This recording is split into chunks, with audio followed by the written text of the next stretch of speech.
linguistics is a complicated thing. If you've read Noam Chomsky, you know that there is what are called the 15 rules for the deep structure of a language.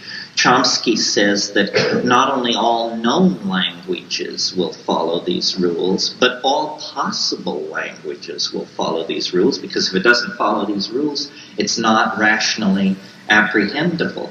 How is it that we can recognize an infinite number of sentences that we've never heard before? How is it that we can tell sense from nonsense almost instantly, even in areas where we have no real experience? Syntax. It seems to me the world is made of syntax in some way that is very slippery. One of the things I think about a fair bit that's sort of hard to articulate, but that comes out of my ruminations on all of this, is I've noticed that life is more like a story than it is like physics and chemistry. That, a rationalist will tell you, well, you live your life and it's ruled by chance and coincidence and you do what you can and then they plant you.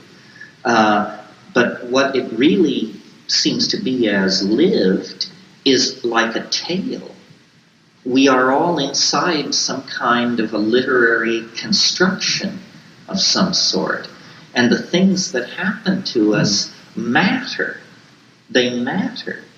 And we are all being led towards something. It's like we're all in some enormous Dr. Zhivago-sized novel called, I don't know, the 20th century or something.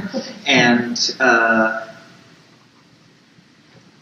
things have a plottedness, a design that shouldn't be there if this is really the world of probabilistic atoms flinging themselves through space that science tells us this world is. Why does it seem so much like a work of art?